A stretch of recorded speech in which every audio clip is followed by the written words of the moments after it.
Hey, what's up you guys? It's Bloody Jacob here to bring you another video on a TV show I've never done a video on before. At least I don't think so. But, yeah, this video is going to be talking about Season 1 of Vikings. And if you guys don't know what Vikings is, it's a show, a TV series obviously, on the History Channel.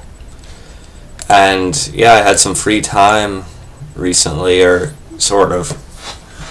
But I basically decided to check out the show, and I watched a few of the episodes online. Then I got stream picks, and I proceeded to watch the rest of Season 1 on there. I just finished Season 1 last night.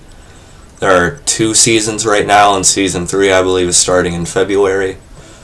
And yeah, I just wanted to do a video talking about Season 1. It's a Season 1 review, but this is sort of me giving my thoughts on the show in general, up to the point where I have watched it.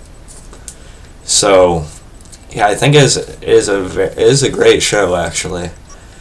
I was pretty impressed with it. The first couple episodes are okay, they're decent, they're a little bit slow. Which isn't always a bad thing, because that gives you time to focus on the characters, get in their little subtle, smaller moments together. So I don't really have a problem with slower episodes most of the time, and as long as they're, worthy of spending time with our characters and not completely pointless. So as long as it's like that, I have no problem with slow episodes.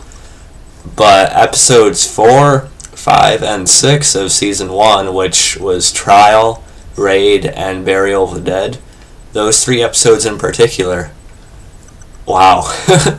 Really, those 3 episodes felt like they could have been like a series ender had they angled it a different way. Those 3 episodes felt like they could have been like the end of the season, really. They felt like really huge, like really epic and crucial and important and things like that, really intense. Of course, the series revolves around Ragnar Lothbrok. Again, I might be mispronouncing his name. I know it's Ragnar, but Lothbrok. Sorry. But Ragnar, it follows Ragnar, and he was a real guy in history. I'm not like a history buff or anything, so I don't know all about him or anything for that matter, but I do know he was like a Viking conqueror type of figure, and I know he's one of the greater Norse legends and heroes of the time. But I'm not going to look into what actually happened to the real guy, because I don't want that to spoil what I see on the TV series eventually. But it revolves around him and his life, and sort of his rise to power, pretty much, is how I take it. And, yeah, the guy who plays Ragnar in the show, I believe his name to be Travis Fimmel. Again, I might be butchering all these names here, but he does a fairly good job, I'd say. Ragnar sort of has this charisma about him, but he's also like a very fierce and capable warrior. Arguably the best warrior on the show. And he's also a great leader, as we see as it goes on a little bit, even in Season 1. And he has his wife Lagertha and his brother Rollo, and as well as a son and a couple daughters. So yeah, and what was so great about the first 6 episodes, especially 4, 5, and 6, like I talked about, is that we have this villain, I guess, Earl Haraldson. And yeah, I know his name. I'm just trying to find the actor's name again. Let's see if I can find him.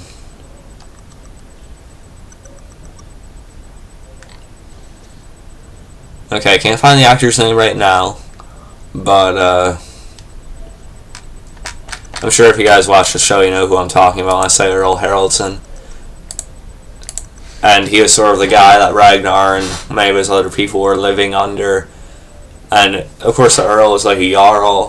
They're under a king, a part of a country and things like that. And it was interesting because Ragnar had these higher aspirations of moving to the west and seeing the lands that are out there, seeing the people, and basically, Vikings themselves are, conquerors and thought of as savages and things like that. Raiders, scavengers, basically. More so raiders, I should say. And he wanted to go west and see what else was out there so he could find more land. But Earl Haraldson never wanted him to do that. We never really knew why for a little while. But we find out later that the Earl had, some dark history with England and stuff like that. He knew England was out there, but he didn't want any of his people going that way because, of course, of his history over there. Because his sons were killed and, different things like that. We're not going to go into great detail about every single episode here, but it led to some amazing things in the first season, I believe. The feud between Ragnar and the Earl, and Ragnar's rise against him was really cool, really epic to watch, really. The first episode that really impressed me, like I said, was episode 4, Trial. And when they finally gained the Earl's permission to go back into England and see what else they could find, there was an incident where one of the Earl's men that he had sent with Ragnar actually tried to rape Ragnar's wife, which of course we know wouldn't work out too well one way or another. Because, Lagertha, I like her a lot as well because she's fairly capable and she seems like a smart, intelligent, a very strong woman. But one of the Earl's men that he had sent with Ragnar and to sort of, keep an eye on him, tried to rape her, and she, actually stopped him herself and she killed him. Now what was cool about that is by the end of the episode, all the blame for the guy's death was placed on Ragnar because the guy turned out to be the Earl's brother. But, of course, he wasn't going to believe that his brother would actually do that. Of course, I'm guessing if he was being honest, he wouldn't completely not believe it either. So Ragnar himself basically chose to take the blame for, his wife killing the guy. And eventually his wife, basically was honest about it eventually anyway, saying she killed him.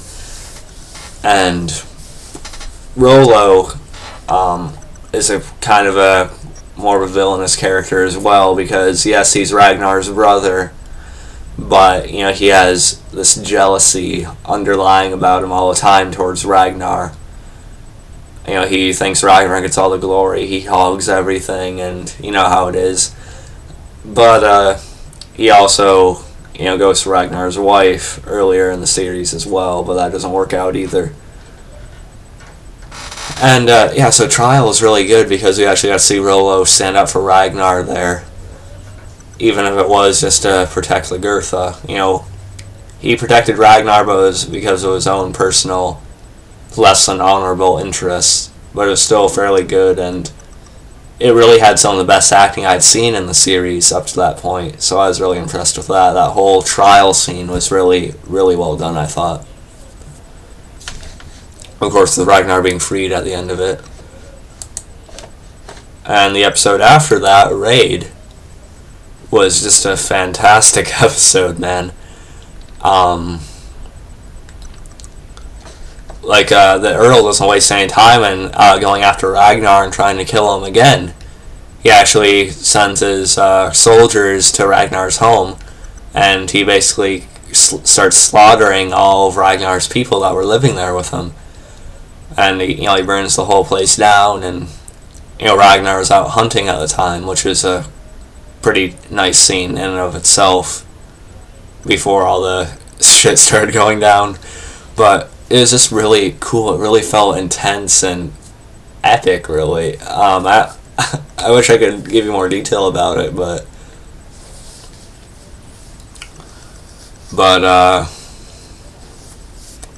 let's see. yeah, Ragnar just takes out quite a few of the Earl's men fairly easily in hand-to-hand combat, of course, and he's also pretty good with the bow and arrow as he is hunting with it. Then that's like how he comes up from behind one of the Earl's guys and just takes him out with the bow really smoothly. It's really cool to see Ragnar fight in the show, and we see him take out a couple more of the Earl's men before he gets shot with an arrow himself, and he does get hit in the leg once with one of the swords or the axes, so he's kind of limping, and I was kind of worried about him here, because this is like the part where I was talking about where it could have been the end of the series how they wanted it to be, because, he actually falls to his knees in front of the Earl, and, Ragnar basically says, "I accept my fate." And it's basically in a position where the Earl could have easily taken his head off, but of course just in time Ragnar jumps up and manages to escape.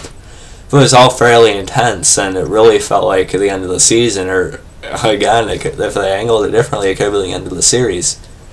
So Ragnar is pretty heavily injured though, even though he manages to escape. And we see again, I kind of skipped over this part, but they had found a group of Christians earlier when they first went to the west. They had slaughtered most of them, but because these Vikings, they believe in like the Thor and Odin, Loki, different Norse mythological gods like that. Not Chris Hemsworth though, or Anthony Hopkins, but that's who we all picture now, of course. But the Norse mythological legends and the gods and stuff like that, they worship those guys. But of course the Christians, they worship Jesus Christ and that one God, obviously. So it's kind of interesting to see their different religious beliefs sort of intertwine, and they actually have some pretty interesting conversations. Ragnar and the priest do. I forget the priest's name. I'm sorry. I might remember his name, but I'd probably just butcher the pronunciation of it anyway. I'm lucky I can pronounce Ragnar Lothbrok at all, so. But you know who I mean, the priest. They actually have some interesting conversations, and Ragnar's not quite as violently opposed to, other religions as other characters are. Or he's at least willing to talk about them and stuff like that, even though his beliefs lie elsewhere. But anyway, back to that raid episode. So Ragnar's heavily injured after, some epic scenes and stuff like that. And the next episode, Burial of the Dead, Ragnar basically challenges the Earl to a one-on-one confrontation or a one-on-one fight. And it's just really, I might be overusing this word, but it's really epic, man. It's really intense and it feels so important. And I was really surprised they were doing this not even towards the end of season 1. It's like mid-season 1 they're doing all this, and it was really surprising that they were doing that. And the one-on-one fight itself is really well done because we have Ragnar injured. Ragnar's supposed to be this great warrior, but and I'm guessing the Earl is a pretty capable warrior himself, even though we never seen him fight too much. But we have the feeling that if Ragnar was at full health, he would have been able to kill the Earl a bit more easily. But since he's injured, they're a little bit more even, or almost anyway. And so you get a pretty cool one-on-one battle with all the crowd surrounding him, and Ragnar's wife, Lagertha, and his son, and the rest of his family and his people watching. But of course, Ragnar actually manages to kill the Earl, and despite them being enemies, he actually sees honor within the Earl, and he gives him like a honorable goodbye and lets him die in peace pretty much, and the Earl sort of accepts it too. And that's kind of interesting because the Earl was so opposed to Ragnar, but sort of behind the scenes he would talk to his wife, Siggy, and he'd say he actually respects Ragnar because he reminds him of himself when he was younger. So that was always kind of interesting, that dynamic they had there. And I thought the Earl he was sort of a villain. He's not like the most like outright villainous character, but he was pretty much an antagonist for the first season. I thought he was played very well, and I just like the whole dynamic of Ragnar rising up against him and things like that. I thought that was really cool and well done. And yeah, so after that, Ragnar basically takes over as Earl. They start chanting Lord Ragnar, which is really epic. And after that, I actually think that that last episode of the Earl is finally killed by Ragnar. I actually think that should have been the ending to Season 1, and then they should have continued with 7, 8, and 9 being the first 3 episodes of Season 2. But, because the last 3 episodes of Season 1 after the Earl's death sort of felt like, it felt a little bit flat compared to how amazing those 4, 5, and 6 episodes were. They fell a little flat compared to that, and it all felt like it was just like filler. Not really filler, I don't want to say filler, it wasn't filler, but it all felt like it was just sort of setting up for events that were going to take place in Season 2. Like,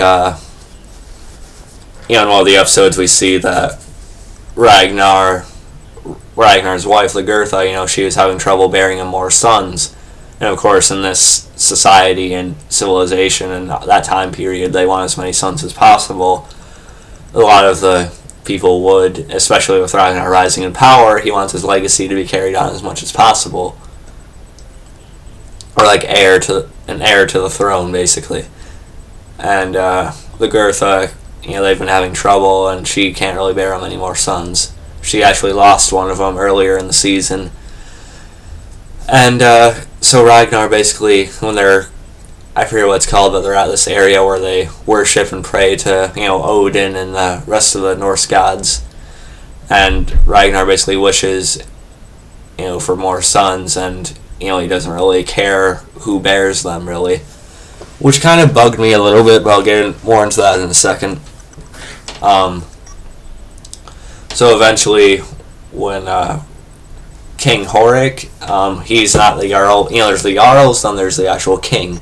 King Horik, who's actually played by Bullock from Gotham. You guys know who he is.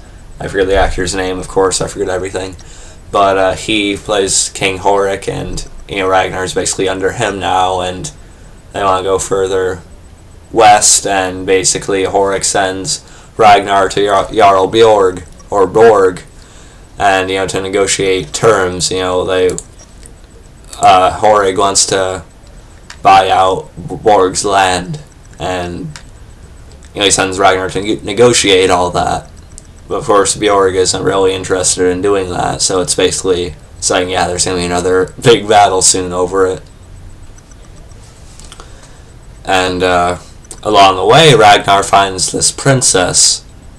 And I know her name, but again, for the life of me, I can't pronounce it without butchering it a little bit. You guys know who I mean, the princess he finds. And he basically ends up sleeping with her and getting her pregnant. Which was a little bit annoying, because I know in that time period that was kind of common. So I'm not really going to call out Ragnar specifically for doing that. But I will say it does bug me a little bit. I sort of wish Ragnar was more fiercely loyal to Lagertha and the rest of his family. And maybe he still loves Lagertha. Maybe he just, maybe he just wants to have sons as any way possible, even though his heart belongs to Lagertha. Which doesn't really make sense, but I hope you understand a little bit of what I'm trying to say. But, of course, his son sees him with the princess, and, Ragnar promises not to do it again. But, of course, at the end of the final episode of Season 1, we see him approach the princess again and sort of put his ear up against her stomach and listen to the baby inside. So yeah, like his son says, if Lagertha was here, she would cut your balls off. Yeah, she probably would. She'd try to anyway, so that's kind of funny. But, so I sort of wish Ragnar wouldn't sleep with anyone, but just because he wants to have more sons. But, I sort of get it. Like I said, it's common. It's not like it's just Ragnar himself doing that. But I'm sort of curious to see where it's going to go, because the seer told Lagertha Ragnar is in danger. But that might have been because he was sent by Horik to make that deal, which, obviously wasn't going to work out. Maybe that was the danger of Ragnar staying there. Maybe it wasn't. Maybe it's the princess. I don't know. Because, like I said, I haven't seen season 2 yet, so. But yeah, so it's pretty interesting. I was really excited about the Vikings, especially after, what was it called? Oh yeah, Trial, Raid, and Burial of the Dead. Those episodes in particular were just amazing. But after that, it kind of fell a little bit flat for the rest of the season. I just thought they should have saved the last 3 episodes for season 2 and just closed it off after the Earl's death, after Ragnar killed him. But still, it's a decent show so far. It's fairly good. And I'm definitely going to be watching season 2. I'm actually going to be starting that today. And I watched the trailer for season 2 that was posted a long time ago. And it just looks insane, man. That first battle with Rollo being on Borg's side and Ragnar being on Horik's side. And just that battle, and looks like Loki's probably going to get his head taken off by Rollo, but we'll see. Floki is probably going to get his head taken off by Rollo, but we'll see. And so it's going to be really intense seeing Ragnar and Rollo probably go after each other in the battle, so that'll be really intense and really interesting to see what happens with that. So yeah, I'm looking forward to that. And sorry, this probably wasn't the most detailed review. I mean, I probably stumbled a lot, but I just want to give you my general thoughts on Vikings so far. Season 1 was really good, especially episodes 1 through 6, and in particular episodes 4 through 6. It's really awesome stuff, and the rest of season 1 was decent as well, even though it all felt like set up for season 2. But so we'll see what happens in season 2. I'll probably do another video on that once I finish it. And with season 3 starting in February, I'll probably do a video when that premieres as well. So yeah. But yeah, Vikings is overall a very, very solid show. And the setting for it is also very good. The visuals are really, really nice.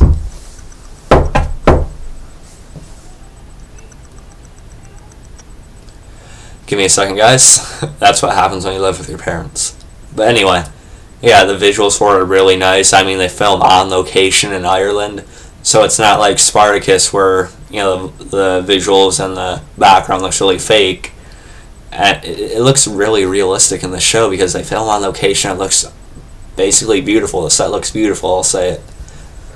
And the blood looks real. The violence, it feels really realistic. It's grounded, it's dark, it's gritty. It's just a very excellent show. So yeah, I definitely recommend checking this out. The best I could compare it to would probably be Black Sails and Game of Thrones. Because that kind of has that political maneuvering that Game of Thrones does, and then it sort of has that acting style, or that sort of the same way of fighting as, not the same way of fighting, but the way the combat's done. It's sort of similar to Black Sails. Except it's pirates and Vikings, obviously, but what show is better, Black Sails or Vikings? I could probably do a whole video talking about that. They're different shows, obviously, but I will admit that Vikings is probably a little bit higher quality than Black Sails, but I think you could probably enjoy them both for different reasons. But yeah, so Vikings is a great show. I can't wait to watch season 2 and be caught up in time for season 3 in February. So yeah, definitely check it out. Vikings is a great show. And I look forward to seeing what they did in season 2 and seeing where season 3 goes in February. So yeah, I'll catch you guys next time, probably on Thursday for my Christmas haul video. And peace.